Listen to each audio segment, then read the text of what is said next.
Hello, welcome to another edition of the Pace Report. I'm Brian, Pace reporting live here at Smoke here in New York City. Tonight, pianist and band leader Eric Reed tonight is making a very rare appearance with his trio here at Smoke, and he's playing selections off his latest Savant Records release, paying tribute to one of the most important and iconic jazz composers and pianists, Mr. Thelonious Monk. Tonight we're going to sit down and talk about why he decided to record a tribute to Thelonious Monk and how he went through the process of selecting the songs to play for this disc, as well as reflect on the legacy of this man's life. We're also going to talk about his humbling beginnings in Philadelphia by way of Los Angeles and how he developed the passion for jazz music, as well as how he's been able to take traditional jazz and blues and fuse it with traditional gospel, which he incorporates in his piano playing. So sit back, relax, and enjoy the sounds of the Eric Reed Trio live here at Smoke here in New York City.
Congratulations on this brand new Savant Records release, The Baddest Monk.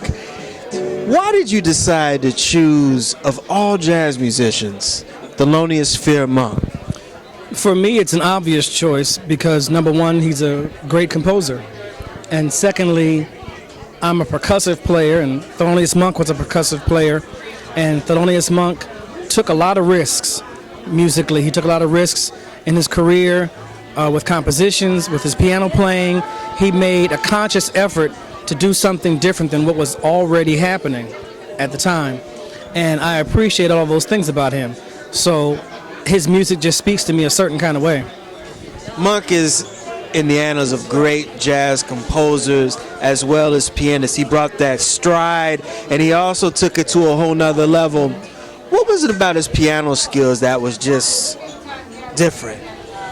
It was kind of like giving folks the finger. I mean, I hate to be gross about it. I hate to be, curt about it, but he was such a singular individual, much like an actual monk.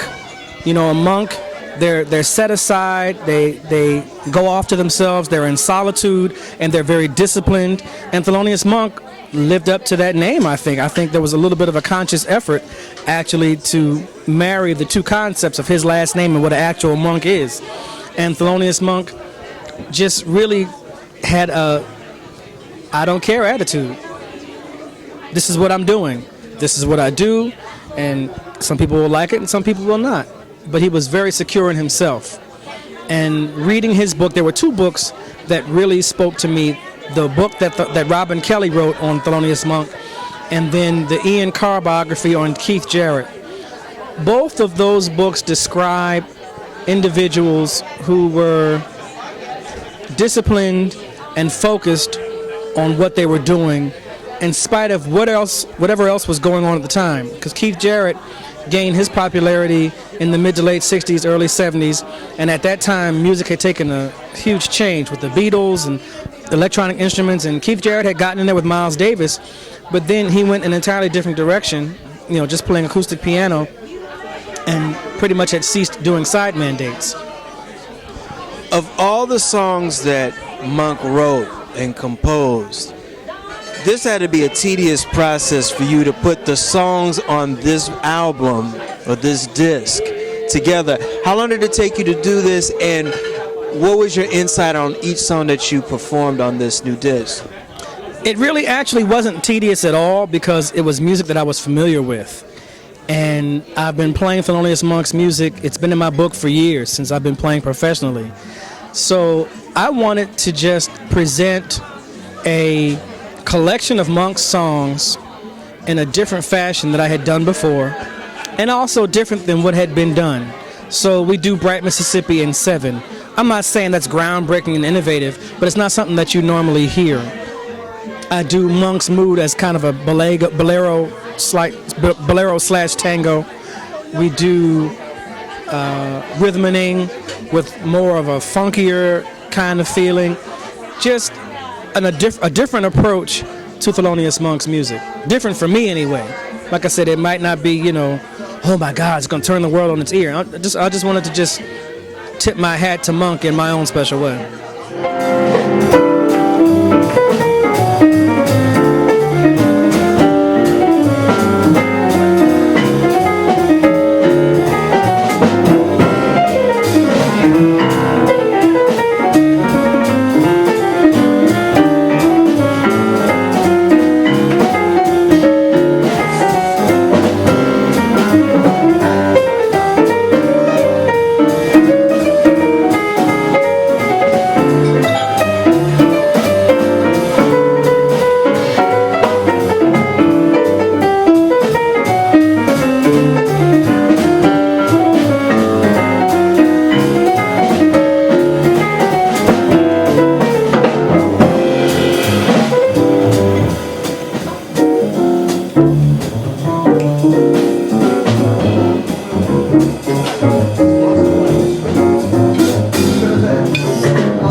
originally from Philadelphia by way of Los Angeles, and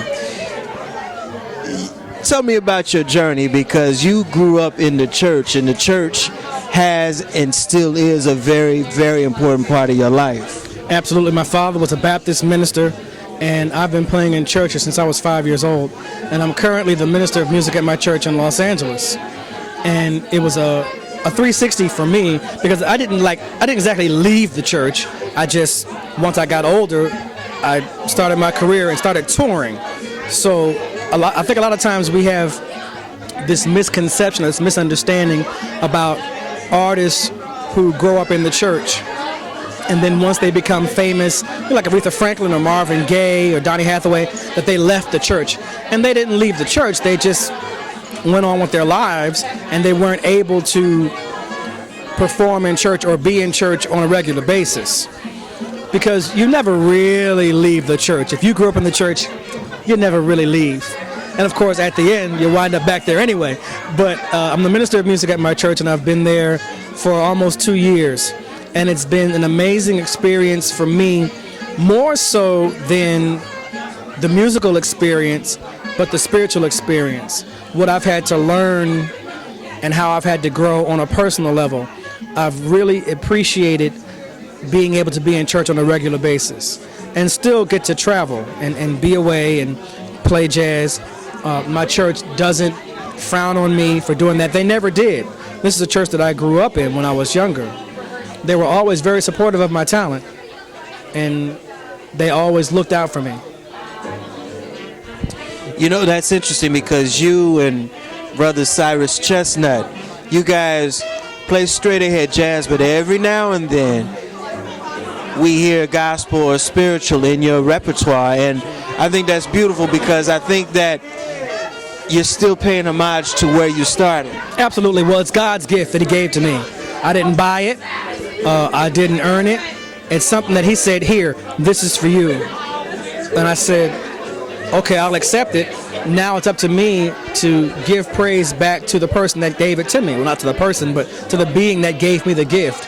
So I can't ever sit here and claim that I'm some great jazz musician, and I practice this many hours a day, and I know this many songs, and I've got this many records, and I've got all these awards, because it's not about that at the end of the day. At the end of the day, for me, it's about being able to bless other people, people here at the club, anybody who likes to listen to music or enjoy music.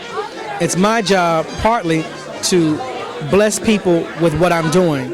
One of the things that people of color, especially the experience, church, blues, and jazz, and soul are all connected. And I say that because Mary Lou Williams, Duke Ellington, Yusuf Lateef, Ahmad Jamal, they've actually have been profoundly influenced by their faith. Yes.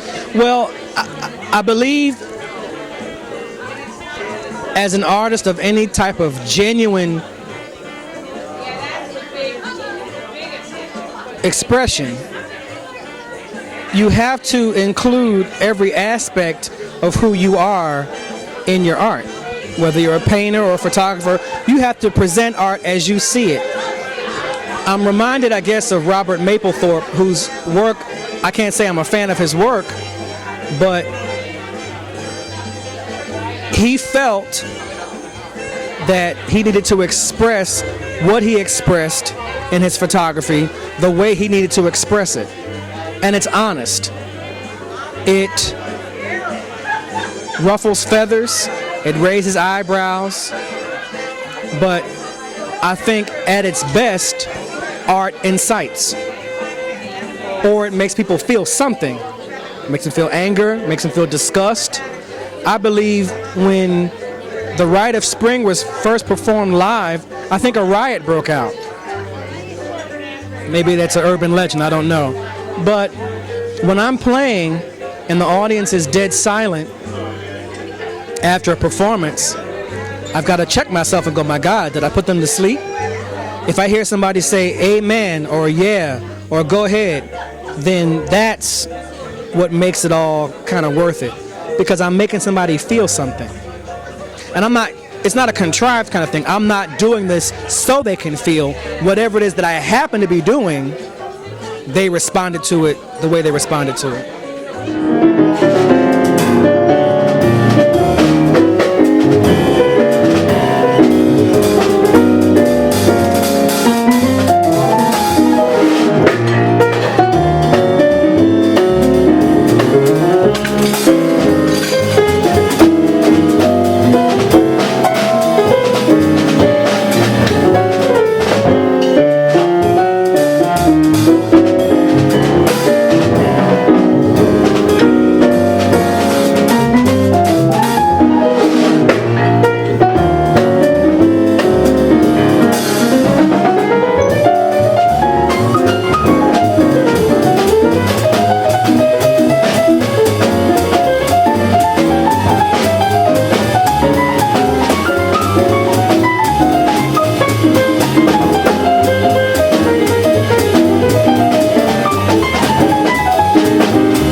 That'll do it again for another edition of the Pace Report, reporting live here at Smoke here in New York City. I'd like to personally thank Mr. Eric Reed for his time, as well as the staff and management here at Smoke. As always, please visit my website, www.thepacereport.com, for my weekly column, as well as my past segments. Until next time, remember, if it's in the groove, it'll make you move. Until next time, peace.